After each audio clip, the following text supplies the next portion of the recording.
Welcome, forest friends. It's time to enter the forest and see what we discover. Open your mind and wander with us for a bit. Welcome back, forest friends, to the Alder Branch Podcast.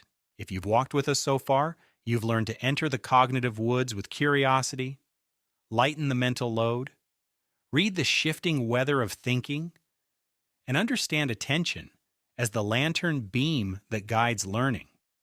Today we walk deeper, much deeper, into the ground beneath our feet.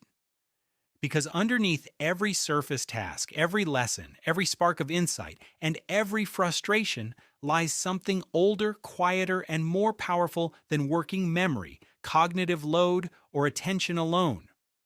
Today's episode is called Roots Beneath the Forest, the Deep Structure of Schema.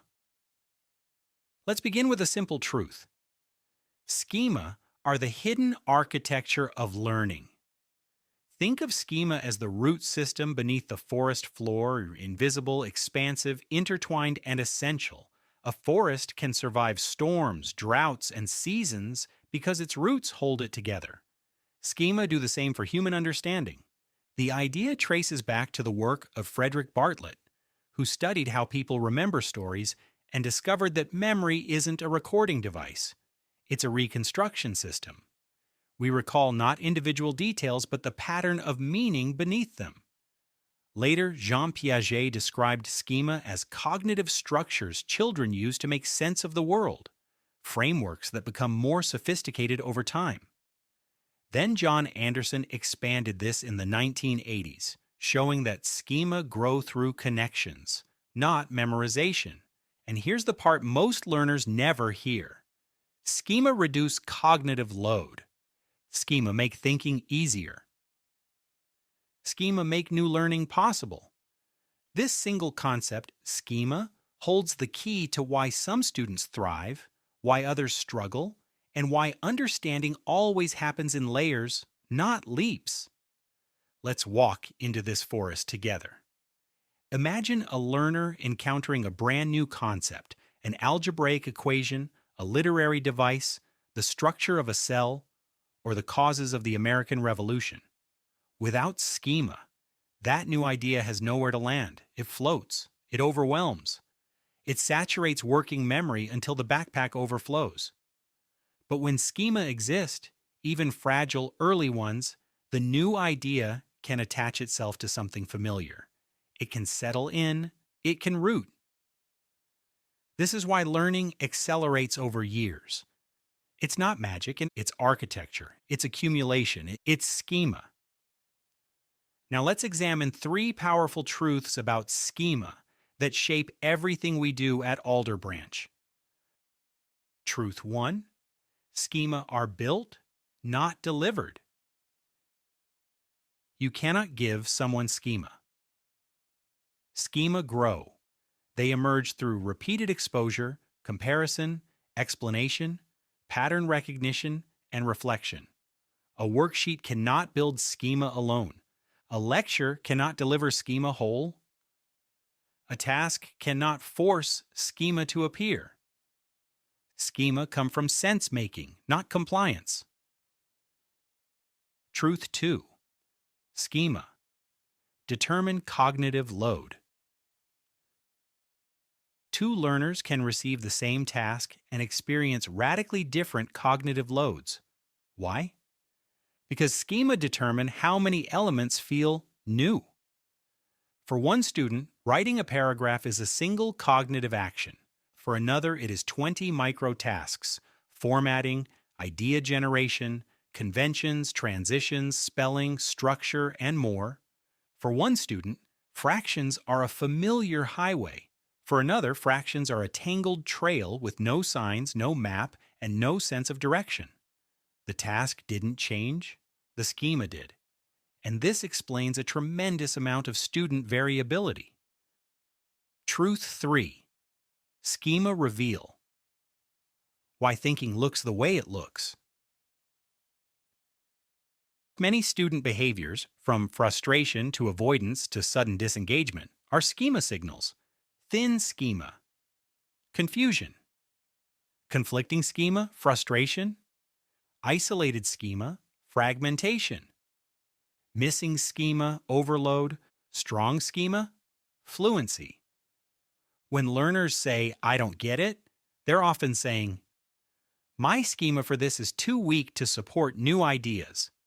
When learners say, "This is easy," they're saying, "I already built the schema."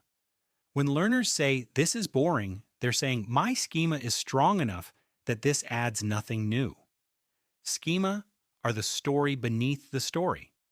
Now, how do we build schema intentionally? This is where the Designing for Thinking framework returns as our guide, because schema building is woven through its domains. Instructional clarity reduces noise that competes with schema building. Materials and representations create the structures learners attach new ideas onto. Cognitive work creates the conditions for schema to grow through summarizing, comparing, organizing, and noticing. Teacher responsiveness adjusts support when schema are thin.